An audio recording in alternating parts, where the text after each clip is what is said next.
வணக்கம். அன்பார்ந்த இணையதள நேயர்களை, மீண்டும் www.qcrc.in என்ற இணையதளத்திற்காக நியூஸ் தமிழ் செய்தி அறிக்கையில் உங்களை சந்திப்பதில் பெருமகிழ்ச்சி அடைகிறோம். இன்று டிசம்பர் 11, 2008க்கான முக்கிய செய்திகளை தற்போது பார்க்கலாம். லோக்சபாவில் இன்று நடந்த மும்பை தாக்குதல் தொடர்பான விவாதத்தில் அனைத்து கட்சி தலைவர்களும் பாகிஸ்தானை கடுமையாக விமர்சித்தும் தீவிரவாதத்துக்கு எதிராக ஜாதி, மத, இன, பிராந்தியம் கடந்து அனைத்து மக்களும் இந்த போரில் நாட்டுக்கு ஆதரவாக உள்ளனர் என்று எதிர்க்கட்சி தலைவர் திரு LK அத்வானி அவர்கள் லோக்சபாவில் பேசியதாக டெல்லியில் இருந்து வரும் தகவல்கள் தெரிவிக்கின்றன. மும்பையில் நடத்தப்பட்ட பயங்கரவாத தாக்குதலுக்கு நமது பாதுகாப்பு படையினரின் மற்றும் புலனாய்வு ஏஜென்சிகளின் தோல்விதான் காரணம் என்ற பொதுமக்களின் குற்றச்சாட்டுகளுக்கு செவிமடுக்கும் விதமாக மேற்கூறிய இரு அமைப்புகளின் செயல்பாடுகளை மாற்றி அமைப்பதற்கான பல்வேறு திட்டங்களை மத்திய உள்துறை அமைச்சர் ப. சிதம்பரம் இன்று பாராளுமன்றத்தில் தாக்கல் செய்திருக்கிறார். மும்பை தாக்குதல் தொடர்பாக கைது செய்யப்பட்டுள்ள பயங்கரவாதி முகமது அஜ்மலின் போலீஸ் காவலை வரும் 24ஆம் தேதி வரை நீட்டிக்கப்பட்டுள்ளதாக மும்பையிலிருந்து வரும் தகவல்கள் தெரிவிக்கின்றன. 4 மாதங்களுக்கு முன்பே ஜமாத் உத் தவா அமைப்பை தடை செய்ய ஐநாவில் அமெரிக்கா முயன்றபோது அதற்கு சீனா முட்டுக்கட்டைக்க இருந்தது என்பது இப்போது தெரிய வந்துள்ளது. 4 மாதங்களுக்கு முன் பாகிஸ்தான் சேர்ந்த அல் ரஜீத் ட்ரஸ்ட், அல் அக்தர் ட்ரஸ்ட் இன்டர்நேஷனல் மற்றும் ஜமாத் உத் தவா அமைப்பை சேர்ந்த 4 நிர்வாகிகள் ஆகியோரை தடை செய்யவும் அவர்களை பயங்கரவாத பட்டியலில் சேர்க்கவும் தனிநபர் தீர்மானம் ஒன்றை அமெரிக்கா ஐநா பாதுகாப்பு கவுன்சிலில் கொண்டு வந்தது. இதற்கு சீனா முட்டுக்கட்டையிட்டதாக தற்போது செய்திகள் வெளியாகிக் கொண்டிருக்கின்றன. அமெரிக்க அதிபராக தேர்ந்தெடுக்கப்பட்டிருக்கும் திரு ஒபாமா அவர்கள் தேர்தல் பிரச்சாரத்தின் போது பாகிஸ்தானுக்கு அளிக்கப்படும் நிதி உதவிகள் சரியான வழியில் அவர்கள் பயன்படுத்துகிறாரா இல்லையா என்பது தெரியவில்லை என்றும் அது அதிகமான தொகை என்றும் ஒரு கண்டன அறிக்கையை தேர்தல் போது தெரிவித்திருந்தார். அது தற்போது மும்பை தீவிரவாத தாக்குதலால் அது உண்மை என்றும் நிரூபிக்கப்பட்டுள்ளதாக அரசியல் வல்லுநர்களின் கருத்துக்கள் தெரிவிக்கின்றன.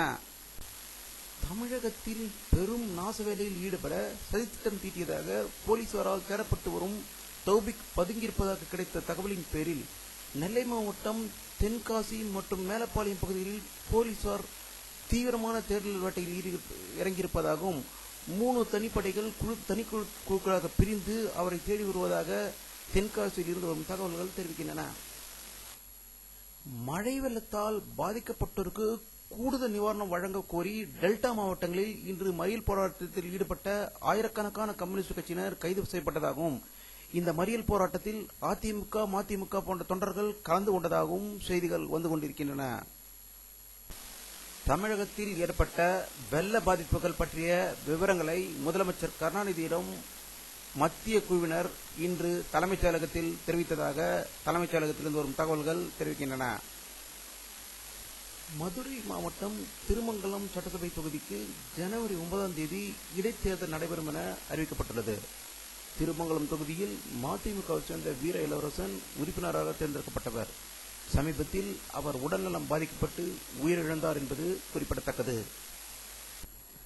திருவண்ணாமலை அருணாச்சலேஸ்வரர் கோவிலில் இன்று மகா தீபம் ஏற்றப்பட்டது. லட்சக்கணக்கான பக்தர்கள் இதை கண்டு தரிசித்தனர் என்று திருவண்ணாமலையிலிருந்து வரும் தகவல்கள் தெரிவிக்கின்றன. திருவண்ணாமலை பற்றி நாம் கூற வேண்டும் செய்தி என்னவென்றால், லட்சக்கணக்கான ஆண்டுகளுக்கு முன்பு நம்முடைய பூமி நெருப்பு கோளாக இருந்ததாகவும் அந்த நெருப்பு குழம்பு கொஞ்சம் கொஞ்சமாக குறைந்து சில ஆண்டுகளுக்கு பிறகு கடைசி நெருப்பாக இந்த மலையில் முடிவடைந்ததாகவும் அந்த நெருப்பு கடைசியாக அணைந்ததால் இந்த மலை மிகவும் பிரசித்தி பெற்றதாகவும் இந்த மலையில் பல சித்தர்கள் தற்போதும் தவத்தில் ஈடுபட்டுக் கொண்டிருப்பதாகவும் அங்கிருந்து வரும் தகவல்கள் தெரிவிக்கின்றன.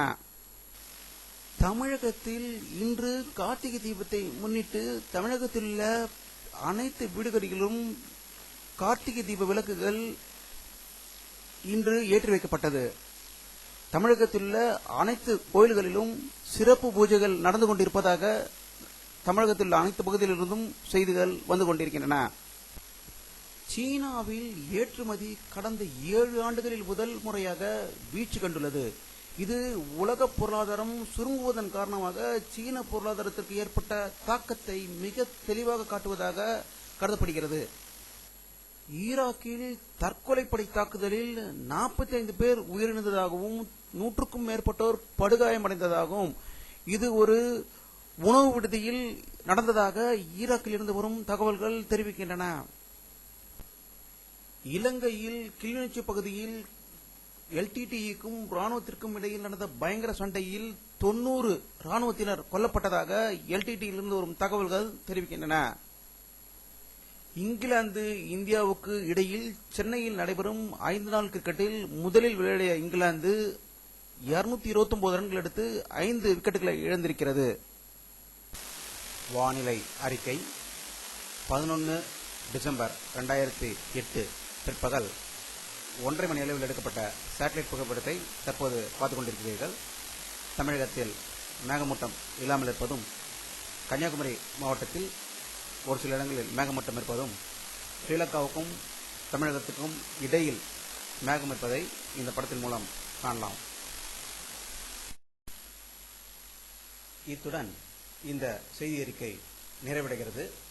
மீண்டும் நியூஸ் தமிழ் செய்தி அறிக்கையில் உங்களை சந்திக்கும் வரை உங்களிடமிருந்து விடைபெறுவது உங்கள் கே பாலாஜி. நன்றி.